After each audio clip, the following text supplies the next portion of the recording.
All right, well, thank you everyone for gathering here this afternoon for this organizational meeting of the Monroe County Climate Action Plan Advisory Committee. With everyone here, we'll go ahead and call that meeting to order. We'll start with the calling of the roll. When I call your name, you can just respond by saying here or present. Start with Mr. Fred Ansello. Here.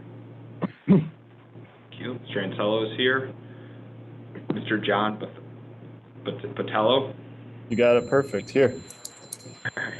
Mr. Patello is here. Legislator Boyce. Here. Legislator Boyce is here. Ms. Hughes Smith. Here. Ms. Hughes Smith is here. Ms. Catherine McCardle. I'm here. Ms. McCardle is here. Mr. Matthew O'Connor. Present. Mr. O'Connor is present. And Legislator Michael Udelson.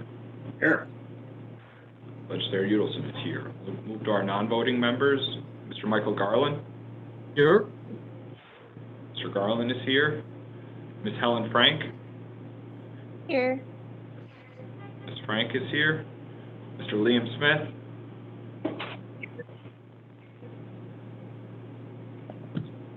Be muted. Mr. Liam Smith. Yeah, I'm here. Mr. Can you hear me now? Smith is here. Yes, we got you. And then Ms. Leah Worley.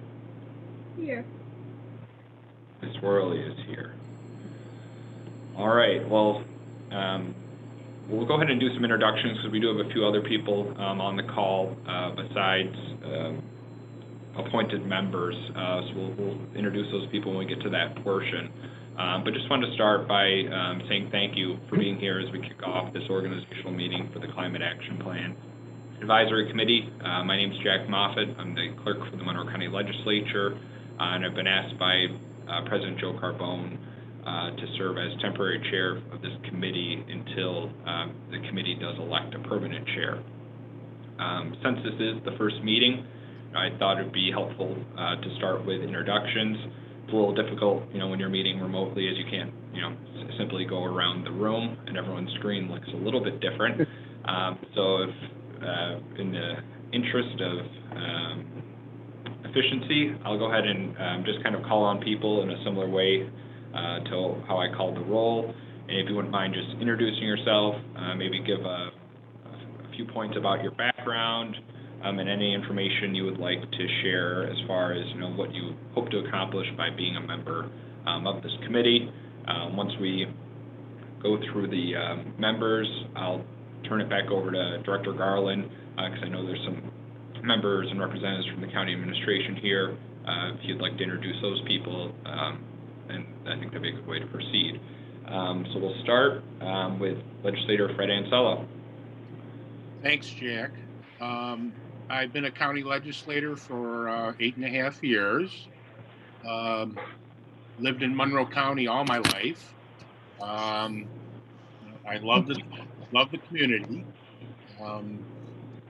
I feel strongly that things are going on that are changing the climate, and I believe strongly we have to act and act soon, worldwide. But just what we can do here, and will help, of course, and maybe set an example, for the rest of the world. Any way we can save, it is good. Thank you, Legislator. Next, I'll turn it over to John Patello. So you got my name correct, John Botello. I live in Spencerport. I've been in Monroe County here now for 4 years or so. I work for Wegmans, where I'm a facilities design engineer. I work on anything that's not a store for Wegmans, so our big warehouses, our offices, refrigeration systems. So before that, I worked down in Corning, New York for Corning Glass, Corning Incorporated, for 6 years. My wife's family's from Churchville, so I have some roots here. And in transparency, my father-in-law is Steve Brew, who I think everyone knows is a legislator. So I have 2 young children, and I'm myself am pretty interested in what's going on with climate and how we can have a positive impact on the future. So I'm here to learn and help in any way that I can. Thank you. I'll next turn over to Legislator Carla Boyce. Yes, good afternoon. So happy to be here this afternoon. And I am a county legislator, as most people know, and I'll be finishing my my 9th year in the legislature during this second tour of duty. Prior to that, I served as a legislator for 11 years, from 1994 and for 11 years, and then served on the town board in the town of Mendon. So I've had various government background. I also have a full-time job that I have, and I'm also in graduate school at St. John Fisher for mental health counseling. I'm really excited to be here. I think that the most important thing is that the youth voice was heard, and as the youth development coordinator at CCSI, having youth voice in anything that we do is important. And so I heard you all loud and clear that you wanted to make a difference in your community, and I thank you for serving. So we look forward to those ideas, and we'll move forward and make this world a better place in this community. Thank you, Legislator. I'll next turn it over to Suhu Smith.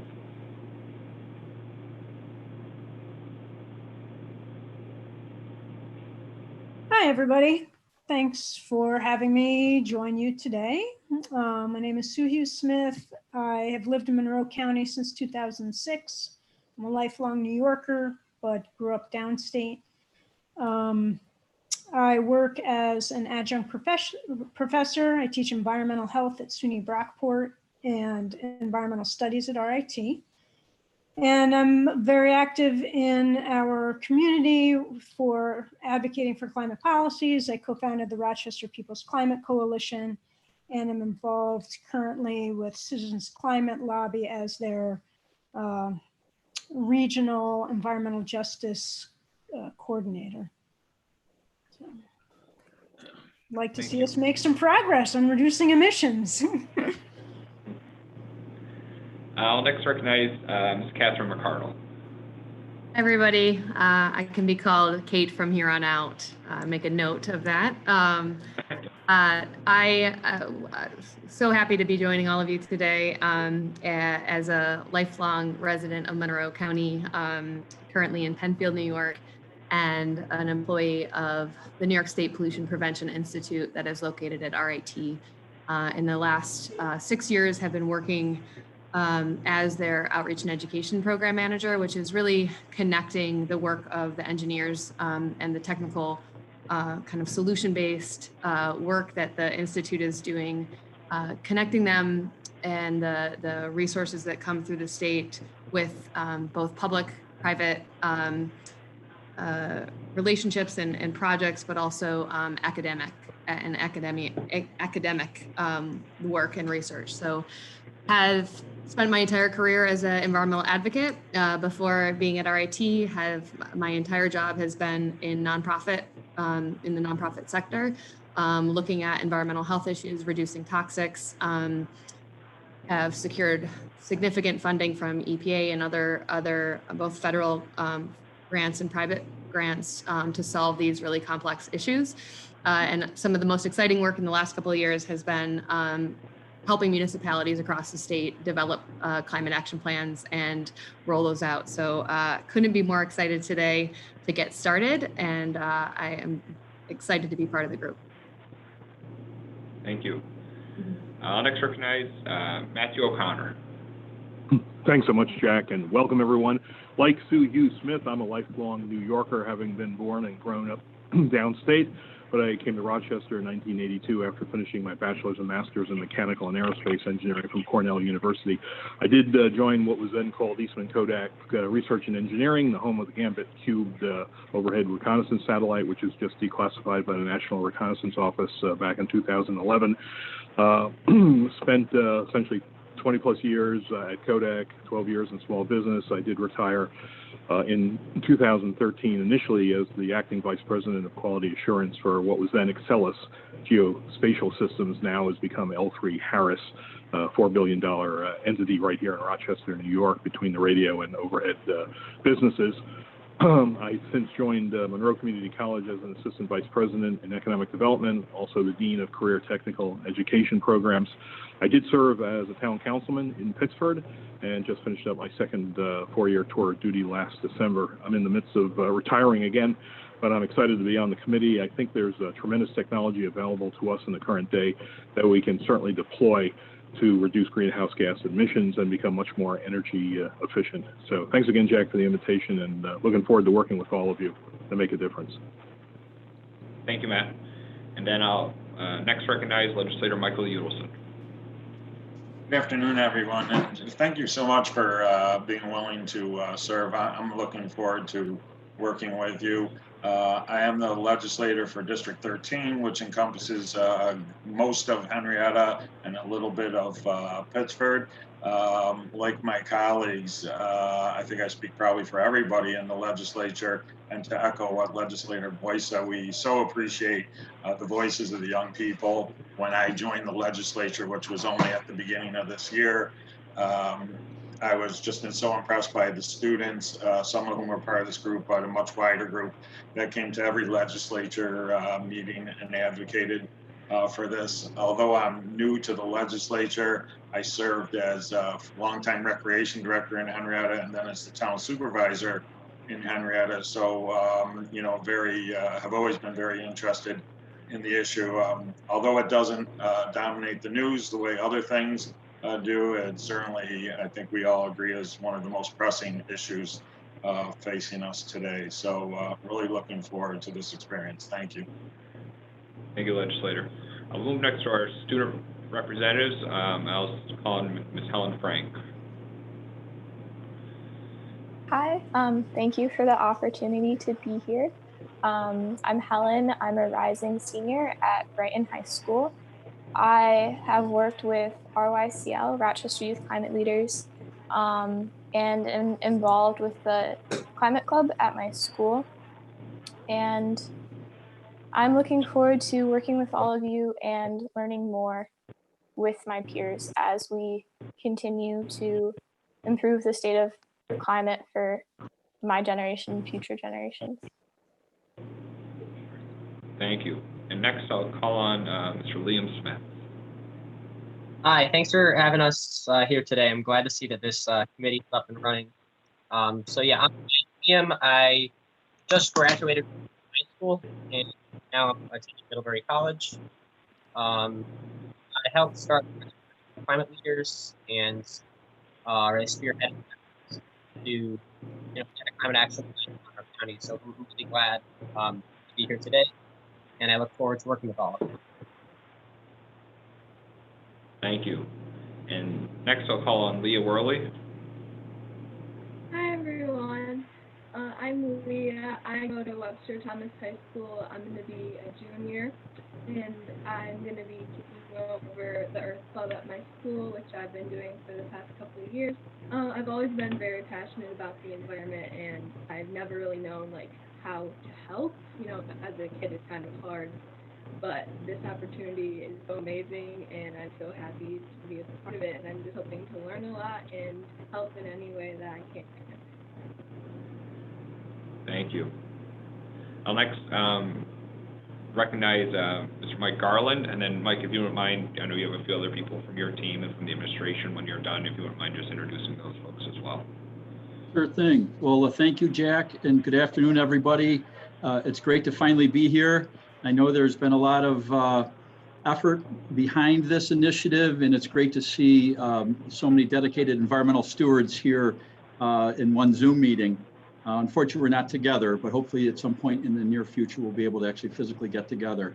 Again, I'm Mike Garland. I'm the Director of Environmental Services for Monroe County, and I've been serving in this capacity for 12 years. Our department here is very diverse. We are about 300 men and women strong, We have about $100 million annual operating budget. We're a big portion of obviously county activity here. Our focus is primarily in water, wastewater. We have a solid waste recycling and resource recovery division as well. Engineering and facilities and county fleet, a lot of energy consumption and a lot of energy production. So it's really this department that I think is best positioned to help move this effort forward. We work very closely with the other physical sector departments in the county, both parks and the airport and transportation and others that obviously will contribute to a successful climate action plan. My background's in civil and environmental engineering. I joined the county in 1996 after spending several years in private consulting, both domestically and internationally. But I grew up here in Rochester, and it was great to move back home. And I love working for the county. It's just a great level of government to really make a difference in the community. So I look forward to this great initiative, and we've got a great team. I've got a great team behind me here at DES to help move that forward, and looking forward to this, the input from this advisory committee and helping shape and implement this, this plan. So there's a few folks with us today that are on the call that Jack mentioned. Miles Cunning is from the serves in the Bell administration in the executive's office, and he was interested in participating and in this initiative going forward. Miles, do you want to say hello? Yep. Hello, everyone. There's Miles. All right, great. Great to have on board. Great to be here. Also from on the team is Tina Stevens, and Tina Stevens is in DES. She's been working in our department for a number of years. She's actively involved in a number of committees, particularly our recycling advisory committee, and so very familiar with the implementation, administration of committees like this. So Tina has joined us, and she will be serving and capturing minutes, getting agendas out, and communicating with you as a committee. Tina, is there anything you'd like to say? Oops. Sorry, everybody. I'm in my office, as you can see, so I was clicked off the camera. But as Mike said, I've been here for 11 years. It's a great place to work, and we do really great work here. I've always been proud to communicate that to the community. So I look forward to helping you guys out in any way that I can. Thanks, Tina. And last but not least, I invited Joe Van Kerkhove, who is an engineer, came from private consulting, joined DES, and I've assigned Joe to be the project manager, very successful, seasoned engineer and actually physicist who can help move this project forward. When we have capital projects or when we have plans like this, we often need someone dedicated to help administer, move a technical plan or a project or program forward. So I want to make sure we have the right resources here to be able to meet, an aggressive schedule and what I expect will be a lot of work. So Joe, you want to say hello? Hello, everybody. I'm excited to be part of this. I hope you can hear me. I'm not sure if my audio is working. So glad to be here. Okay. I think that's it, Jack. Thank you, Mike. And we'll hear more from Director Garland later. He's going to give a presentation and kind of overview on current county sustainability practices. Next section on our agenda is goals and objectives. And everyone, upon notification of your appointment to this committee, should have also received a copy of the legislation that authorized the creation of this committee. And that authorizing legislation is important in as so much as it really kind of sets the parameters from which the legislature would like the committee to operate. They are fairly wide parameters. There's a few things that the legislature has asked this committee to do beyond just merely the creation of a climate action plan. I think it'll be helpful, obviously, having 3 county legislators on this committee as you go forward. They'll be able to kind of keep that, the legislative intent as part of the discussion to make sure that, the ultimate final production report, closely resembles, what the legislature was looking to receive. So some of the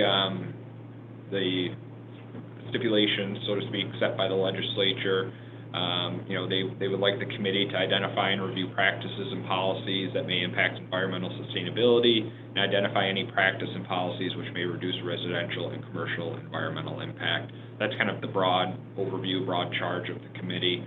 They did ask that any practices or policies identified or recommended as part of the climate action plan also include a cost estimate and timeline for implementation. It's going to be important for the legislature and I believe the administration, you know, as they go through and prioritize the recommendations set forth in this plan and also to build any recommendations into the county's long-term spending plan. The committee will have access to any relevant information from all county agencies. That includes departments, divisions, various boards, and also access to county employees.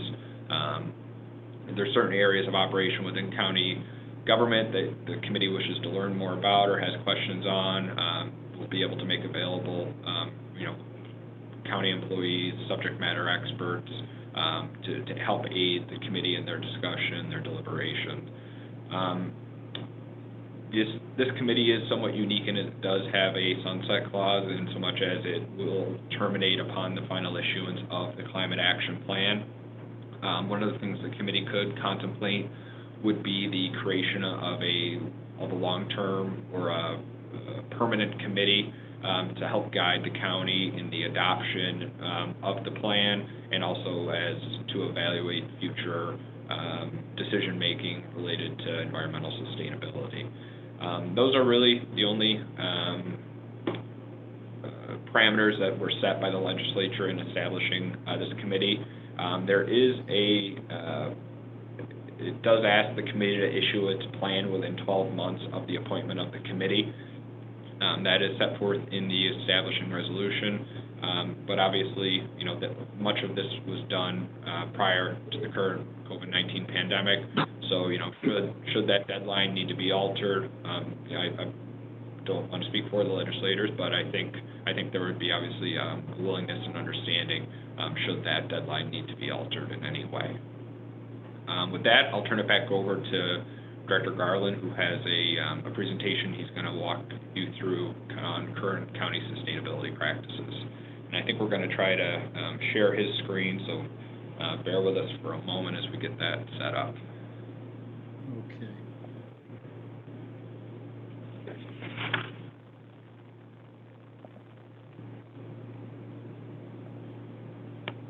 There we go. Okay, can folks hear me okay? Yes, thanks, Mike. Yes. Great, thank you. You might see other people's faces on the screen that might be sort of eclipsing part of the slide. I just tapped the small tab there on the left-hand column, and that kind of removes all the, if there's any blockage there. But anyway, thank you. Jack asked me just to do an overview of things that we've accomplished at the county, things we have underway, as well as work that I expect we will be doing in the future and certain tasks that this committee can undertake and advise on here in the near future. And I can talk to you about the next steps associated with actually beginning the development of a plan. I can talk to you about that at the very, very end. And we've had committees like this. The Recycling Advisory Committee was formulated back in the early 1990s and still exists today. It's a very relevant committee made up of subject matter experts around the community. And the county itself gets a lot of good advice from those on the committee. And I expect this committee to do something very similar now that we're squarely in the 21st century. And obviously climate is a very significant challenge for us. So I'll walk you through some of the things we've done that we're really proud of. And some of you have seen this. I know I probably talked to Liam about a number of these accomplishments. Kate's very familiar with them. And those of legislators have probably approved a lot of things here in this summary. But this is just sort of a quick look at what we have done here in Monroe County. And it really breaks, those sustainability achievements really break down into 6 categories, as you can see in the slide. First being green buildings, and I'll drill a little deeper into the green building where we are with that. Fleet, I mentioned that fleet is a responsibility within DES, and what we do with alternative fuel vehicles and electric vehicles and fueling stations, talking a little bit about that. Solar and alternative power, lighting with our facilities, resource recovery, both in terms of power as well as water treated through our Pure Waters wastewater utility, as well as education and outreach. And I know each of you, in talking about your backgrounds, have a connection with one or several of these areas. And these are really the areas that will become important to look at climate action and greenhouse gas reduction. I mean, really, that's our goal. And one thing to bear in mind, and it's been pointed out in the past, we've got a lot of nice discrete projects. They're integrated in many ways. They're wonderful community environmental benefits. But what we want to be able to do is take these and take credit, if you will, for how we're reducing emissions, how we're limiting our footprint, and then identifying what other initiatives and projects and programs we can do. But I'll jump into our green building policy. And I joined the county back in 1996 when County Legislator Boyce was in her first tour of duty, but it was in 2008 that the county legislature adopted the green building policy, and it requires all county buildings, new construction, major renovations greater than 5,000 square feet to follow a green building design policy, incorporate green building design principles to the maximum extent practicable, using the U.S. Green Building Council's LEED certification. Many of you have probably heard about LEED certification. Maybe you work in LEED certified buildings. Monroe County's got a number of them. And as you can see on the left-hand column, our most significant accomplishment, I feel, is the LEED Platinum, our crime lab at the corner of Broad and South Plymouth is LEED Platinum certified crime lab, the first of its kind.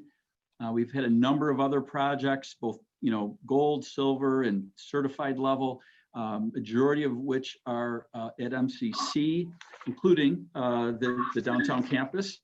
And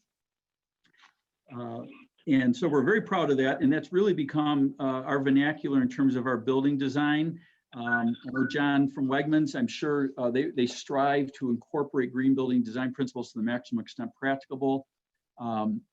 And so this has really become industry standard in many respects. A lot of the approaches that were innovative back in early 2000s have now become code or requirements for design. So we felt like we led from the front on that, and led through example in the community. Got a number of other green infrastructure projects throughout the community. We have a Monroe County Stormwater Coalition made up of towns and villages in the city and the county, where we work collaboratively to secure funding and implement green infrastructure projects, some of which we're very, very proud of. We do have an internal green building infrastructure review team. That's a requirement of the policy that reviews each and every one of our capital projects for the level of greenness, if you will, if it's affordable, if it's not having an impact on programmatic requirements. But we've been recognized for the accomplishments there. And again, I expect this policy will continue forward. And obviously the Climate Action Plan will touch on this. Fleet, I talked about the county's fleet. It's pretty self-explanatory there in terms of the quantity of vehicles we have. This is across the county, with the exception of the sheriff's vehicles. We manage all county departments, and as you can see there, including the airport and all other county departments, whether it's light, medium, or heavy duty vehicles. We maintain those, and we have a significant number of alternative fuel vehicles, as you can see there. We have 31 hybrid vehicles, 6 fully electric vehicles, 3 green fueling stations that are available to all municipalities here in the county. One of the challenges, obviously, with green fuel is creating the infrastructure to be able to fuel them. And one of those is on Scottsville Road. One is up in Irondequoit at Van Laer Water Resource Recovery Facility. And then the other facility was built at the City of Rochester's DES operations facility on Mount Reed Boulevard. And we also have 3 electric vehicle charging stations. The county is recognized 3 times by the Government Fleet Magazine. Nationally, we ranked 2nd in 2011 and 2013. Very proud of that accomplishment. We went up against some other municipalities that ranked quite high in our more temperate climates in California, Sacramento, they might have been first, but we were really proud of the accomplishment. And I think it was because of county's dedication to alternative fuel vehicles and developing the infrastructure. But we know we have a lot more work to do. We know, electric is really the wave of the future.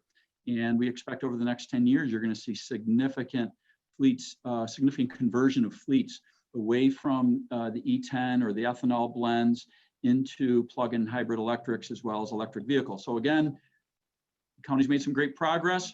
We need to take credit for what we've done as we look at our carbon footprint, but also identify where there will be opportunities going forward. Okay, alternative energy, pretty cool stuff. Let me move something out of the way here so I can see that. So really, we have two primary sources of alternative energy. I know many of you are already familiar with this, but we have, it was at the time, Western New York's largest municipal solar installation, over 13 megawatts of power on county-owned facilities, one in the northwest portion of the county at our water resource recovery facility in Greece, and the other in a former closed landfill in Penfield. Very significant effort on our part. We don't have any other major solar projects underway right now. However, again, I think that will be a highlight as we look at opportunities for the county to reduce our carbon footprint. Another project that's been kicking around for quite a while, we call it Waste to Watts. Monroe County owns and operates, owns and holds a permit for the Mill Seat landfill in the town of Riga. It's operated by Waste Management. And it's primarily a municipal landfill. 90% of the refuse that goes into that landfill is generated from within Monroe County. The other 10% is just from the outskirts of the boundaries of Monroe County. So it's a very local landfill, if you will. And we harness the methane from that landfill and produce 6.4 megawatts of power there. And certainly would look for other opportunities to harness other potential future gas. Obviously, methane being a very significant greenhouse gas. Again, we are looking for other opportunities, both in the renewable energy field, but those are some of the highlights on areas that we're particularly proud of. Okay, let's see. Moving on here. There we go. Okay, the next one, I won't ask for a show of hands, but I hope you've all been through the Eco Park and our frequent flyers there. If you're not, please get on over to the Eco Park. It's something we're really, really proud of. It was really sort of it was a later chapter in our recycling history in Monroe County. Those of you who were living here in the early 90s knew that obviously there was big changes across New York State and across the country in terms of residential recycling. Monroe County was in a leadership position there to implement a comprehensive curbside recycling program. Again, began back in the early 90s. Monroe County built the Monroe County Recycling Center, which still stands today. You can see that from 390 as you're heading north. Early in the 90s, we also began a household hazardous waste collection program. And that was not so much out of solid waste or recycling motivation, but was more out of pollution prevention, keeping household hazardous waste out of the sewer systems to protect the collection system, the plants and the operators, and obviously ultimately the environment. We also have some work that began with our pharmaceutical collection, similar to the household hazardous waste collection, to keep pharmaceuticals. I'm sure many of you have participated in that pharmaceutical collection, whether it's been a mobile collection or at your local police station or at the Eco Park. But obviously we want to keep that pharmaceutical waste out of the water waste stream, out of the solid waste stream, and have it properly disposed of. We presently collect it and take it to a waste to energy facility. But obviously there's a public safety benefit there too, obviously making sure that pharmaceuticals don't fall into the wrong hands. But from an environmental standpoint, that program began back in 2008 and continues on as a component of the Eco Park. Again, the Eco Park opened in 2011. It was one of its kind in the country for a one-stop drop for hard-to-handle recyclables. The list continues to grow there in terms of what we're able to take and divert from the landfill, if you will. Again, household hazardous waste, electronics, appliances, freon-contained appliances, textiles, books, the list goes on and on, scrap metals. We're always looking for opportunity, even bulk styrofoam. even small scale things like flags that need to be properly ceremoniously, not destroyed isn't the right word, but to be handled properly. And so we find outlets for this material that we want residents who want to do the right thing. We try to make it easy for them to be able to take this material there and make a difference in the environment. So again, these are things that we can look at in the climate action plan to determine, what more can we be doing and how can we help the environment to increase diversion. And it's really all about diversion. Again, our recycling program, Curbside's been kicking around for a long time. We also have an industrial, commercial, institutional recycling program that's out of our transfer station out on the same complex. It's a big blue building that you see from 390 next to the residential recycling center. And so in aggregate, we collect and process about 80,000 tons of recyclable materials on an annual basis. And we continue to find ways to increase participation and increase materials that we can accept. And again, there's obviously been some big impact in the recycling industry, as we all know, because of Asian markets, downturn in the Asian markets. So again, we continue to still have a resilient recycling program here in Monroe County, which I'm really happy about. Composting. Many of you may know that Monroe County, through a long-term intermunicipal agreement we have with the city of Rochester, we provide full service solid waste management services for the city of Rochester. They handle the collection. We handle everything else. They bring us anywhere from 20 to 30,000 cubic yards of leaf waste, leaves that they collect. And we have a very sophisticated scheduled program to create a high quality compost that's part of a give back program for the community. Town of Chile also sends us leaves too. We've got the equipment, we've got the know-how, we've got the technology, and we're really proud of how we handle our yard waste. Now, we know that the industry is migrating, when we talk about organics, is source separated food waste, and that's obviously certainly on the horizon. So anyway, those are some of the things that we've been doing as it relates to recycling and composting, and I'm happy that the Eco Park continues to be a very, very successful high demand program, and that we still have a resilient residential recycling program here in Monroe County that we can take credit for. Okay, the area that's probably more in my area of expertise is water resource recovery. The old vernacular of sewage treatment and wastewater treatment and pollution control facilities has gone by the wayside. The industry is recognizing what we're doing there is a very vital function in society, both from a public health and environmental standpoint, and water resource recovery is really what it's about. And we've got Monroe County has a very, very sophisticated water resource recovery collection system, a tunnel system, interceptor system, and 2 treatment plants. We're really the envy of many utilities across New York State because of our tunnel system. And again, all these facilities that we talk about, we may be able to schedule some meetings once, we're in a better place to tour some of these, because it's nicer to see them up close and smell them up close than to actually just talk about them. Anyway, Van Laer being our largest plant, 135 million gallons per day that we treat. That's our permitted capacity, but we have the capacity to treat up to 600 million gallons per day during wet weather events, storm events. Primarily, we see that those high flows because the city of Rochester is in a combined system, which means that rainwater and sanitary sewage flow in the same network of pipes. That's the way water infrastructure was built in northeastern cities, including Chicago, New York, Boston, Buffalo, Rochester. That's how the cities were built back in the day. So we have to be able to manage that rainfall. Other cities now have they separate the sanitary versus the stormwater flow. But we have a deep rock tunnel system here, is one of a kind in the country. One of 3 communities in the country took advantage of federal construction grants back in the 80s and 90s to build this labyrinth of, it's almost like a subway network of a large diameter deep rock tunnels to be able to store rainwater when the surface system isn't able to handle the flow. And it was Rochester, Milwaukee, and Chicago that took advantage of federal construction grants. There's many other cities now under consent order where there are no construction grants available. At the time, it was a $500 million project, which obviously in today's dollars is much more. Anyway, just something we're very proud of, and it's very unique. And I just wanted to give you that backdrop just for those of you, because you're all dedicated environmental stewards and love this stuff. So I just wanted to brag about it a little bit.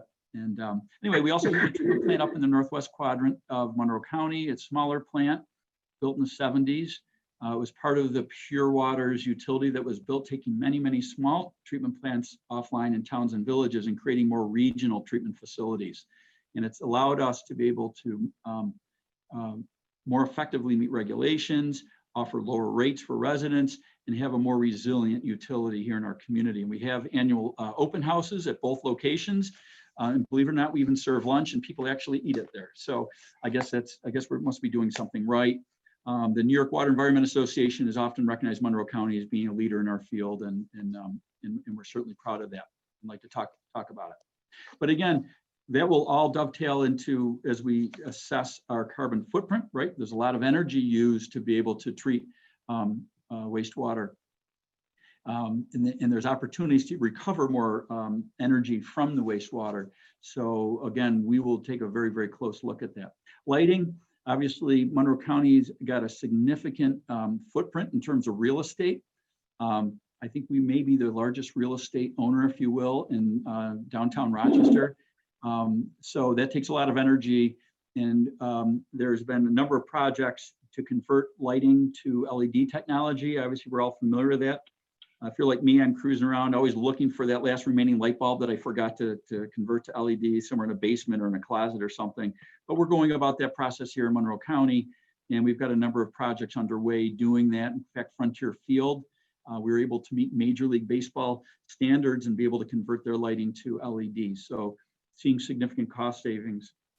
One particular project that's not in my wheelhouse, but it's in the county DOT's wheelhouse, no pun intended, is their highway lighting rehabilitation. You may or may not know that Monroe County owns the highway lighting system on 490, 390, 590, 104, 404 throughout the county. And so when you see those lights down, that's the county's responsibility to replace those and maintain those. And so a project through the capital budget and the legislators on the call, and those of you who may participate in the planning board are familiar with these projects that have been funded over the years, and those are underway. We've got a number of sections of those expressways completed and more work that's scheduled throughout the balance of this year and on track for the north and southeast parts of the county into 2021 and 2022. And the benefit there is more reliable technology, purer light, better light for the traveling public, and obviously energy saving. So again, these are things that we will be taking very close looks at in our climate action plan as we assess, do our inventories. Okay, education and outreach. I know some of you, particularly Kate, that's in your wheelhouse and in your area of expertise, and the county has obviously a primary obligation to communicate with its residents, the businesses, the industries here in the community, so they can do their part. We know the county can't do it alone, and that's why we have many relationships with our community partners to be able to get the word out and participate. And that's key, right? That's key to our success, because if we don't have the residents and our business community participating, that's going to only, if we don't have buy-in and partnership, it's going to only impact our ability to be successful.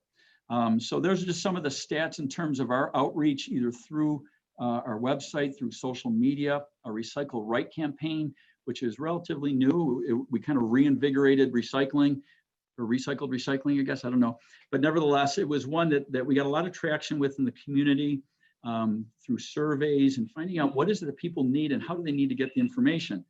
Some people said, listen, we just need something we can put on our refrigerator, so when they don't get into a fight in the kitchen trying to figure out what isn't recyclable. So we have here, maybe some of you have hanging on your refrigerator, a magnet that we've had a few versions of this magnet created over the last few years, but this one, and Tina will attest, is our latest one, hot off the press, maybe just a couple days ago. I'd be happy to get everyone some of these magnets. It can really help people identify what they can, quick guide. We had a local RET illustrator, a nationally recognized illustrator, create these exquisite compendium of recyclable, easy to recognize items.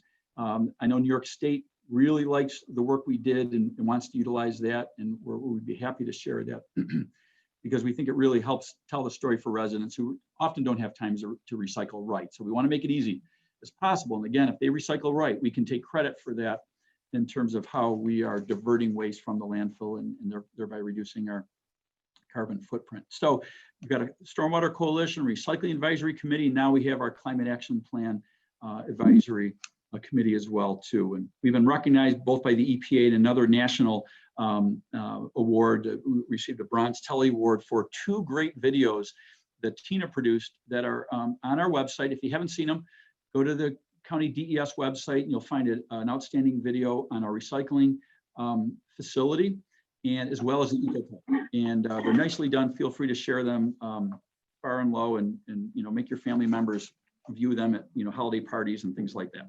Okay, so that's kind of where we've been, and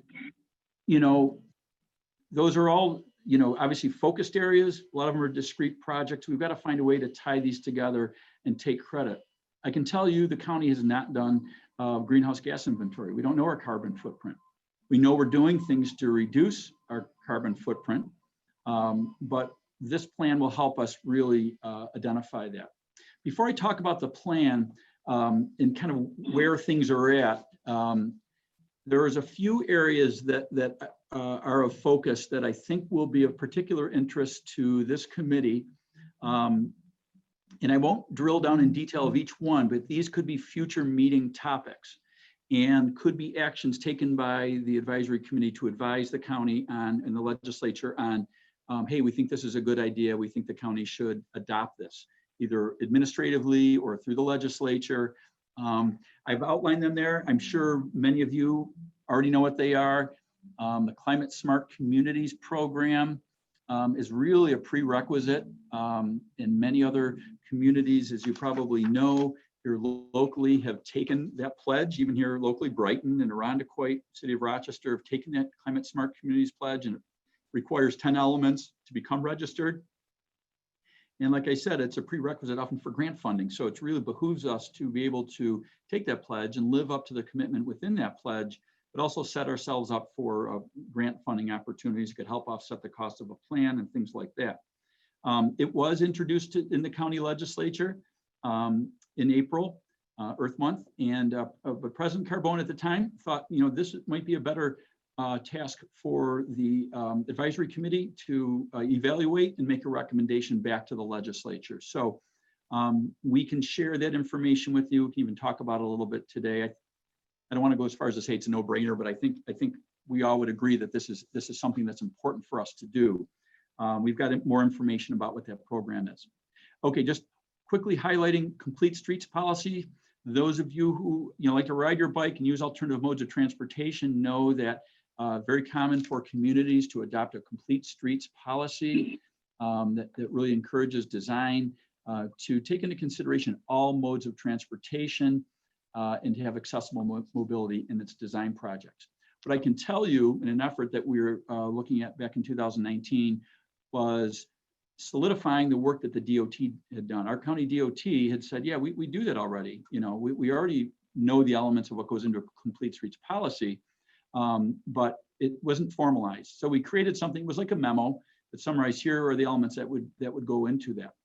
Well, they're still following that. So I feel good that we're incorporating elements of complete streets into our county road projects, but it hasn't been formalized, if you will, whether it's been adopted by the administration formally or by the legislature. So again, that could be something this committee might want to look at and make a recommendation on. We could bring in, the subject matter experts on that. And we could send out a draft to you as well, and well in advance. Again, make it a topic of a future meeting.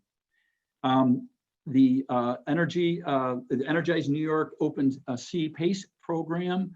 I know Liam, and we talked about that when we met last year, as being a great opportunity for local private commercial business owners and building owners to make capital upgrades for energy efficiency in a manner that it makes it really more attractive for them to do that than they would otherwise do. And this program is made possible in New York State.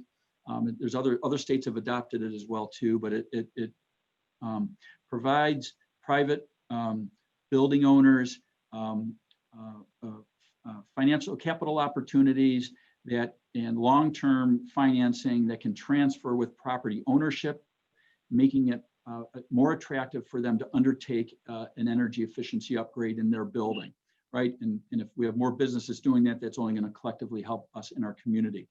There were certain elements of that program a number of years ago when it first came out that really put municipalities in a bit of a liability and a potential cost for them that wasn't recovered. But now they made changes to that, and I can tell you, I think it shows promise, and I think it can be something this committee can dig into, we can evaluate, and we can make a recommendation. Lastly, another area of focus, and again, this isn't by a comprehensive list, it's just something that I thought we would talk about as a group here today, again, is clean energy communities. That's a New York State NYSERDA program, again, helping governments develop clean energy goals. Again, this might fit nicely into our climate action plan in developing near-term and long-term energy reduction goals. So these are really just some highlights of programs that are out there that this committee can start sinking its teeth into. And maybe I'll just use this opportunity to talk to you about really where we are with the climate action plan development. There isn't a whole lot to share at the moment. And obviously, COVID-19 and our focus on that has obviously we dedicated a lot of our efforts to that. We began a consultant selection process. We are still working to identify a funding source for the program. We've made great progress within our consultant selection. We haven't finalized that, but I expect we will here in the near future. What does that mean? We know we need to bring in a consultant to help us develop the plan. The City of Rochester did. The other communities, whether they're some of the other plans that were developed at a national level, or I should say other states or other large counties, always bring in expertise to help develop a plan. And we feel that's prudent. One, we want to develop a plan that's in ways consistent with the City of Rochester, right? We don't want to be working at odds. We want to be working in parallel. Also, we want to align with New York State and their goals, their climate goals as well, too. So we feel that it's important to bring in a consultant to help us develop that plan, facilitate that plan, help us with our greenhouse gas inventory. We begin that plan, we're proposing in 2 phases. First being county government operations.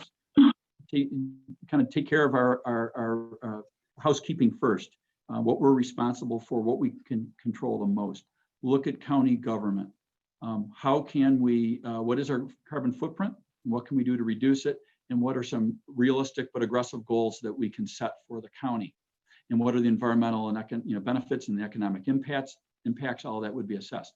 The second phase of the plan we're anticipating would then be a broader community plan. It would go beyond just Monroe County government.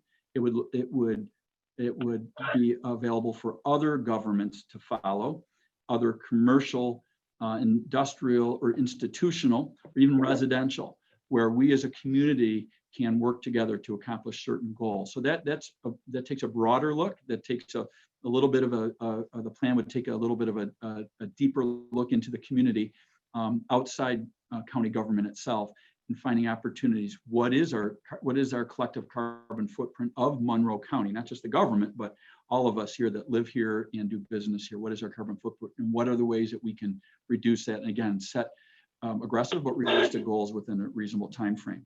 So what I expect to happen here in the near future, I'm hoping that we can focus and identify a funding source. What we would then do, we certainly have funding set aside for 2021. We're trying to find it here in 2020.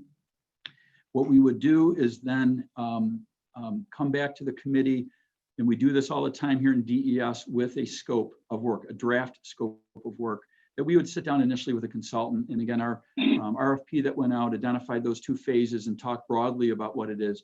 We will select what we believe the best firm is based on their qualifications, and worked with them to develop a scope and get input from you and give you the opportunity to be able to react to that scope and provide input, so you can see what the consultant's roadmap will look like.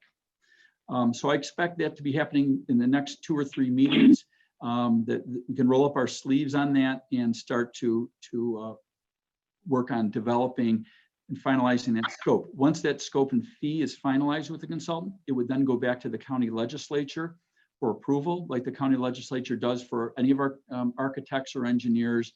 And then it gets entered in, it becomes a contract for the county as one that we would manage. And that's where Joe Van Kerkhoff would come in. And that's where his expertise is managing teams like this and shepherding the program forward. And that's what this committee is all about, to advise on this every step of the way and be involved in decision making.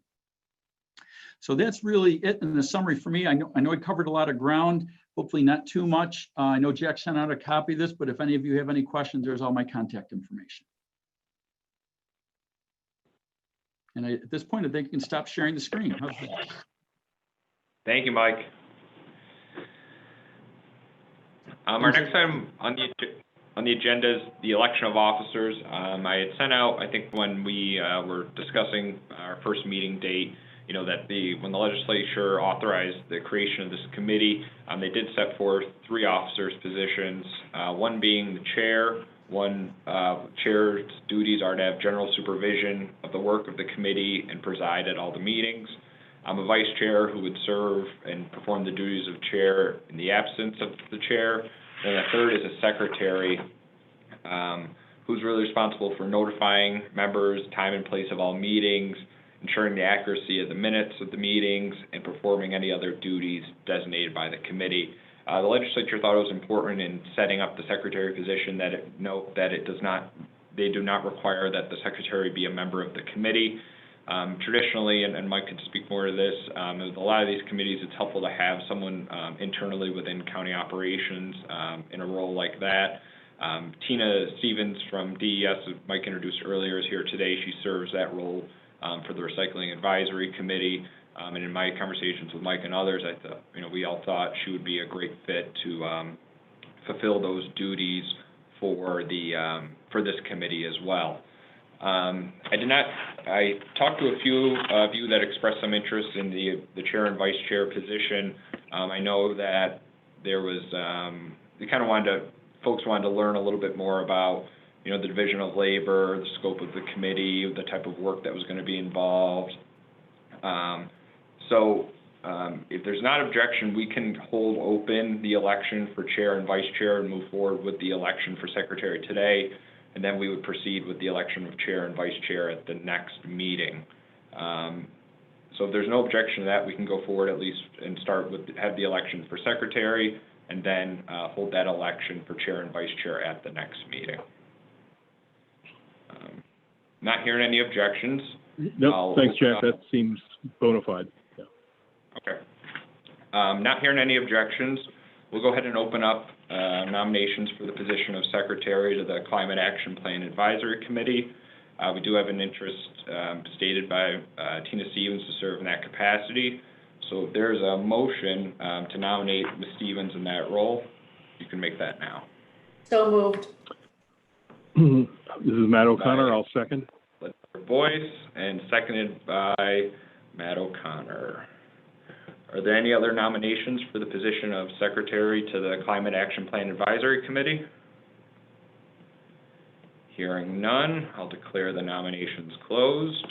And all those in favor of nominating Tina Stevens as secretary of the Climate Action Plan Advisory Committee, please indicate by saying aye. Aye. Aye. Any opposed? Congratulations, Tina. Thank you. Thanks, Tina. Thanks, Tina. Thank and you as I all. said, I'm happy to, myself, Mike, and Mike Garland are happy to have conversations with anyone who's interested in, serving in the position of chair and vice chair. Now that you have a little more understanding of the committee roles, responsibilities, duties, et cetera, we'd be happy to have any conversations with any interested parties in serving in those roles. Our next item on the agenda is, a more open discussion on how we want to proceed with meeting dates.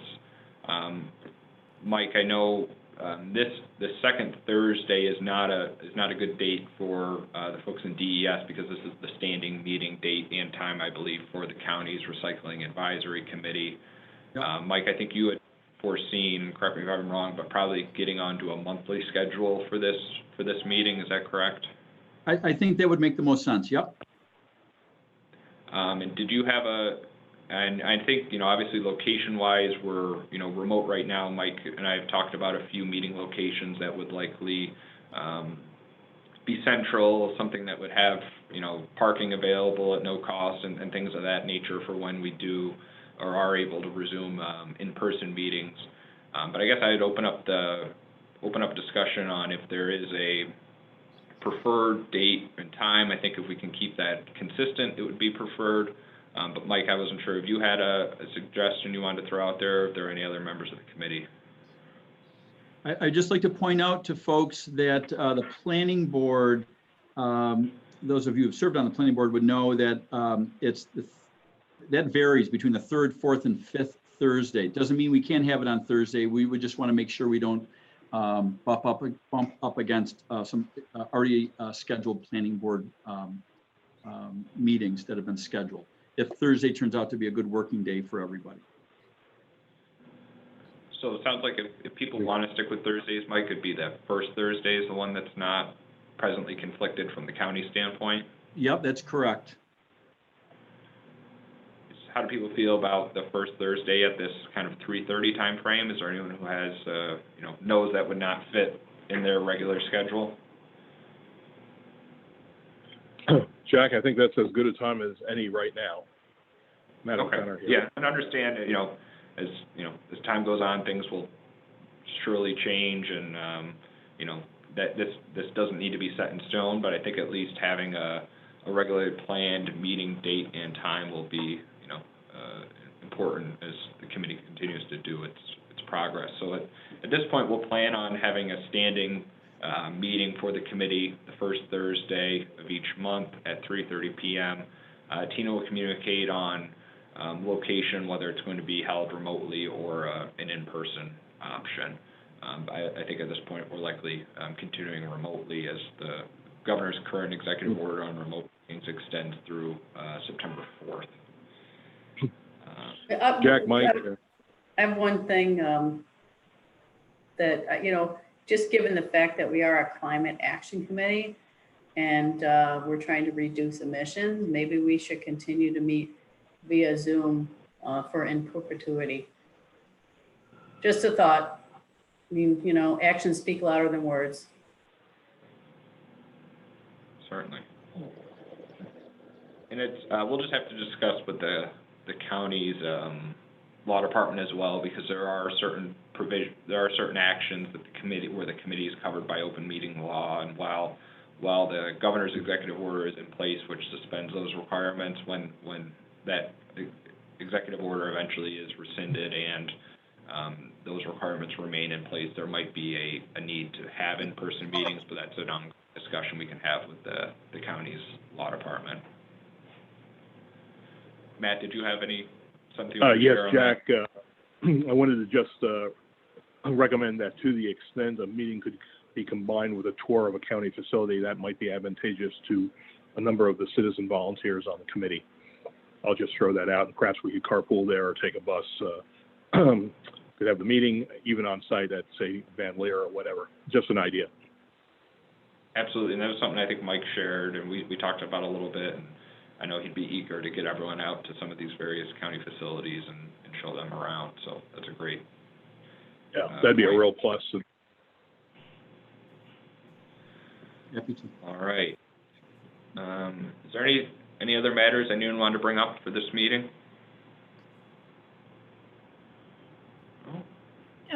Thanks to Garland. Yeah. Sue? Yeah. Yeah, I'm just wondering if we're going to have any discussion of the scope. I thought Mike's 4 recommendations were all kind of no-brainers, rather the easier things to do. I'm wondering, if we want to start some conversation about other goals, or do we want to wait till next time?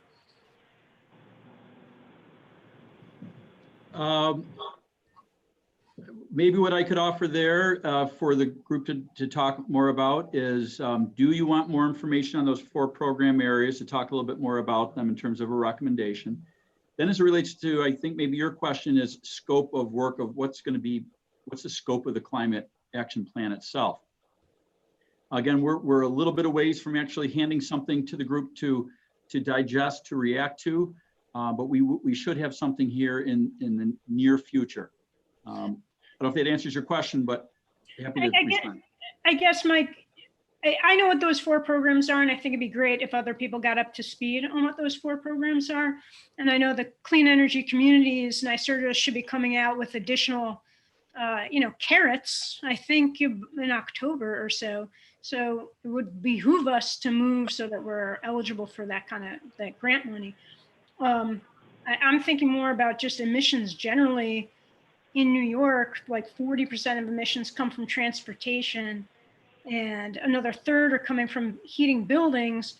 And what seemed missing to me was any look at how we are going to implement policies and strategies that are going to shift the broader community onto electric technologies. So that just is one thing in addition to what you have that I would put on the bucket list. Yeah, no, great point. And where I would envision we will spend a lot of time talking about just what you outlined is in the phase 2 of the climate action plan to the broader community. I think maybe using your words, that's beyond just county government operations, right? What we control on a daily basis here in Monroe County government, but really impact to the traveling public, to those that are big energy consumers here in Monroe County. Phase 2 of the climate action plan would look at that. Yeah. Sure, but Mike, if you haven't even chosen a consultant yet, and you don't know if you have funding for the consultant for 2020, right now you're looking at them starting their work in 2021.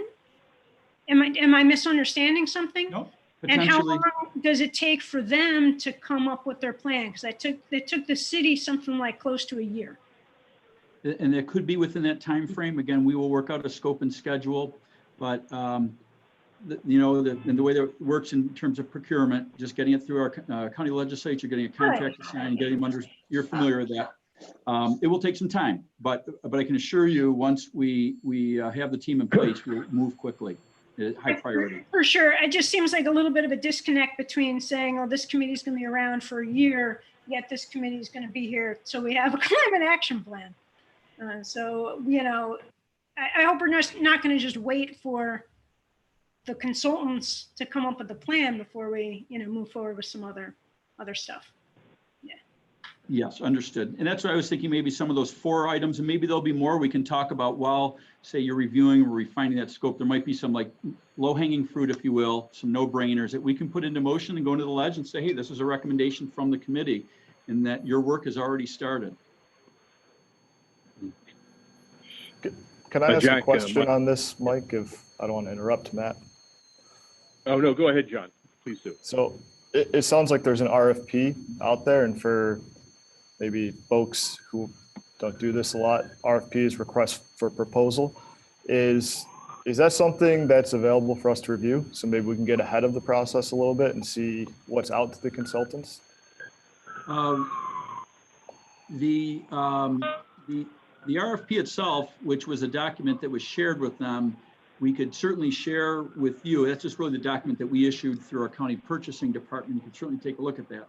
Again, we're in the final stages of going through the responses, and we'll select the consultant. And then what will be probably the most meaningful document to look at, John, would be what we come back with in terms of a scope, and against a starting point. We'll get it far enough along where this committee can sink its teeth into and provide some meaningful feedback. But I'd be happy to share the RFP to your question, John. I don't think there's any problem with that. Again, it's a public document. Sure. Yeah, I know I do a lot of RFPs, and just seeing what was out as an RFP could help us maybe when we're looking at what that scope is. Yep. That's a great point. So yeah, I've got it. I mean, this is it right here. So it's, there's a lot of boilerplate in the back of it. And again, it's a qualifications-based selection process, but I'll work with Jack and we can get this out. we'll send this out to the group. Yeah, thanks, John. Matt O'Connor again. John actually made one of the points I was going to make, so thanks for suggesting that, John. Jack and Mike, when Supervisor Bill Smith asked me to spearhead clean energy community designation for the town of Pittsford 3 years ago, I liaised with the city of Rochester and realized they have a tremendous amount of knowledge and I would say best practices that they were more than willing to offer to me as an individual spearheading the town effort, which was eventually successful. Let me just recommend that we think about, and you may have the answers already, Mike, given your role with the county, what the city can teach us, if you will, from a benchmarking or best practices standpoint, because I think there's a tremendous amount of learning there that we could take advantage of as we move forward at the county level. Yeah, the one thing we don't want to do is reinvent the wheel, and we don't want to go down a path in a way that might be inconsistent with one of our community partners is coming in. So great point, Matt. I work very closely with my counterpart, Norm Jones in City DES, and I know, we often we share information and knowledge and experience, and that's a great point. They've been down this path, and so we could certainly bring them in and learn from them as a community partner. Matthew. Go ahead, Kate. Thanks. I was going to make the same point that Matt O'Connor did, so thank you. And I think that it would be reasonable to suggest that maybe the city could come in as a guest speaker, Mike, give us those lessons learned. And additionally, from my experience in the state too, just even we have benchmarks of communities that have the gold standard or the silver level qualifications, and just they have documents of lessons learned and what they've been doing for the last 5-7 years. So even just providing this group with that oversight to see other communities that we can learn from as well around the state. I just have another suggestion for folks. Maybe everybody's read the city's climate action plan. It's exciting reading. If you haven't read it, you might want to actually pull it up. It's on the city's website. If we're going to align the county's work with the city and with the CLCPA, it would behoove everybody to know what those documents say. So if anybody needs directing to them, I'm happy we can send that out as part of today's meeting minutes. Yeah, great. Terrific. Yeah, great point, Sue. Again, Matt O'Connor, and just wanted to mention, toward the end of my tenure with the town of Pittsford as an elected official, I did reach out and work with RIT and the Pollution Prevention Institute, and they're quite a resource as well. They did an energy audit on Town Hall and several other buildings, and we found the information to be really, really worthwhile. So part of what I'm suggesting is there are a lot of resources out there, and I found this in workforce development. A lot of folks are doing a lot of similar but not necessarily integrated odds and ends out there, and maybe part of our coming together as a climate advisory committee might be going out and benchmarking who's doing what for whom and when, and most importantly, where their funding is being derived. Right. Because we in the town like to follow the money. So we aligned ourselves with the state right away, and that's one of the reasons we went for a clean energy community designation from NYSERDA. We got in under the wire, and we were able to claim one of the $50,000 grants, which was a huge bonus for us. So just another thought to throw out there and ponder. Thank you, Matt. Any other discussion? All right, seeing none, we can go ahead and take a motion to adjourn until our next scheduled meeting, which will be Thursday, September 3rd at 3:30 p.m. Move to adjourn. Legislator Yelsey. Second. We are adjourned. Okay. Thanks, everybody. Thank you, everyone. Thank you. Take care. You bet. Thank you.